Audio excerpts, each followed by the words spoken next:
इस दुनिया में आधी से ज़्यादा आबादी उम्र भर एड़ियाँ रगड़ने के बाद भी वो किसी गिनती में नहीं आते, ना अपनों की और ना परायों की। जीरो से स्टार्ट करने के बाद भी वो कहीं पे किसी नंबर पे होते ही नहीं हैं, चाहे कहीं तक भी गिन लो। तो यही मतलब है इस कहानी का। तो ये कहानी, इसका मतलब ये कहावत है कि न 3 में न 13 में। तो ये कहानी है नगर से ऐसा संभालने वाले मुनीम जी की और नगर वधू की। तो एक सेठ जी थे, उसके पास खूब सारा धन था, खूब पैसा था, पैसे को खूब पानी की तरह बहाता था। उसके ऊपर किसी बड़े बूढ़े का हाथ भी नहीं था कि उसको कोई रोक सके। तो बेचारे मुनीम जी को भी बहुत तकलीफ़ होती थी कि सेठ जी पैसे को पानी की तरह बहाते हैं, पैसा बहुत बर्बाद करते हैं। लेकिन वो तो मुनीम था, वो कुछ कह कर भी नहीं सकता था। तो जब समारोह में नगर में जाते, खूब गिफ्ट वगैरह खूब तोहफे देते, खूब खूब शान शौकत से रहते।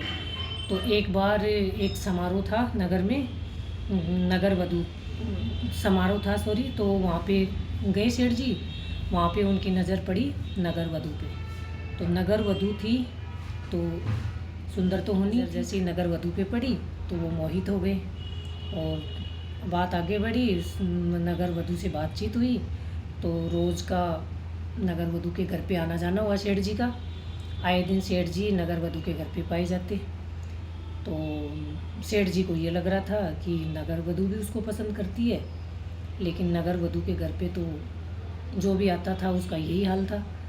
तो इस प्रकार से दिन बीतते गए और एक बार क्या हुआ कि सेठ जी बहुत ज़्यादा बीमार हो गए। बीमार भी ऐसे हुए कि उनका उठना ही मुश्किल हो गया। अब सेठ जी बीमार ऐसे हुए कि उठ ही ना पाए। तो कुछ दिन बाद नगर वधू का जन्मदिन आया। अब सेठ जी करे तो क्या करे, नहीं जा पा रहे थे। तो सेठ जी ने एक उपाय सोचा और ज्वेलर्स को अपने घर बुलाया और उससे एक शानदार नौलखा हार खरीद लिया। और मुनीम जी को सख्त हिदायत दी गई कि वो खुद जाके नगर वधू को ये तोहफा दे के आएंगे। अब मुनीम जी मरता क्या न करता, जाना पड़ा, मजबूर था, अपने सेठ जी के यहाँ काम करता था। तो मुनीम जी वो तोहफा लेके नगर वधू के यहाँ गए और उन्होंने सेठ जी का नाम बताए बिना और वो तोहफा दिया और ये कहा कि ये तोहफा उनके सबसे बड़े आशिक ने उनको दिया है। तो नगर वधू ने हंस के कहा कि हाँ, यहाँ तो हमारे सभी बड़े आशिक हैं, तो ये कौन है। तो नगर वधू ने 2-3 नाम गिनाए। तो मुनीम जी ने कहा कि नहीं, इनमें से तो कोई नहीं है। फिर और 2-3 नाम गिनाए, उनमें भी सेठ जी का नाम नहीं था।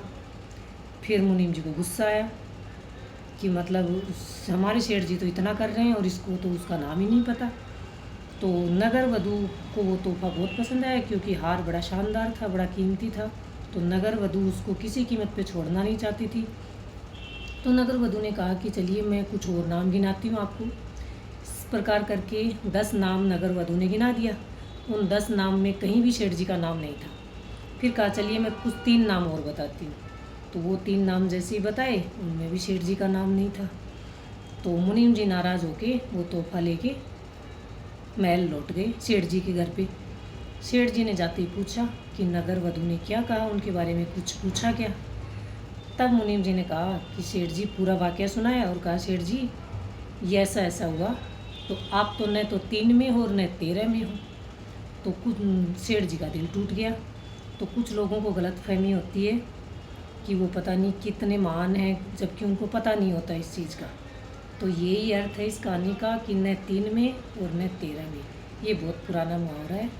धन्यवाद।